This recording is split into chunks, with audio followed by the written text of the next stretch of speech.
Hello everybody. Today we will be taking a really cool build that I came up with so you can farm Axii relics on the Endless Mission Heracon on Pluto.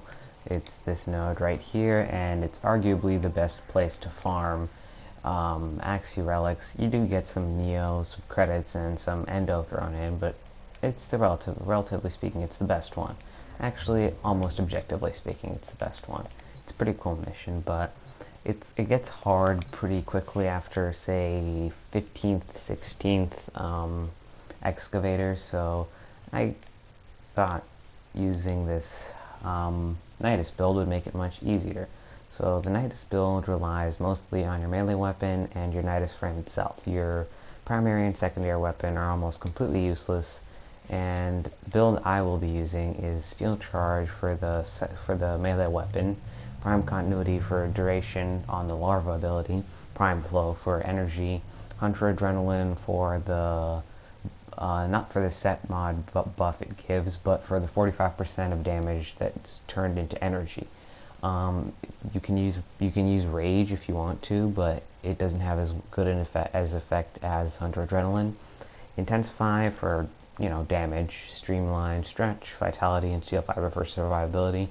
I'm using Arcane Guardian and Arcane Awakening, but honestly, Arcane Awakening is really unnecessary, and I'd recommend you use something that will help you out with your melee damage more, say Arcane Strike maybe, or yeah, basically just Arcane Strike or anything that's good for melee.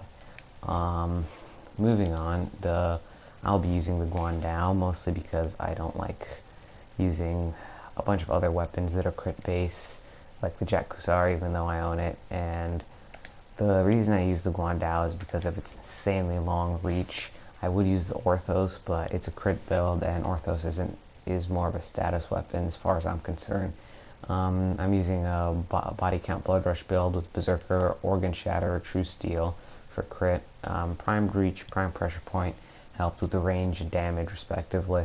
Life Steal is the bread and butter of this build, mostly because you need this mod to give your Nidus health, which in turn he uses to supply the mod with energy that can give him more health. So you'll be much more survivable with this on until you're able to get your stacks up, and then you can self-revive whenever necessary if they manage to kill you. So this is the build I'll be using. You could use other weapons with that same build, say Jet Kusar, probably crit weapons or weapons that can deal a crap ton of base damage. I wouldn't use stuff like the Venkaprod because of its low range. You can't really hit too many enemies with it, unlike the Guandao. Pole arms and weapons like Guillotine are probably the best for this case. Rapiers, not so much. I would recommend using this Zaw, but I don't really remember exactly the parts I used to build it, so it has pretty good crit. But basically that's the build, where you use a Nidus with Steel Charge, Prime Continuity, Prime Flow, Hunter Adrenaline, Intensify, Streamline, Stretch, Vitality, and Steel Fiber, along with a really powerful long-range crit weapon that can deal a lot of damage. Life Steal only works when you're channeling, so make sure you only channel when you need health.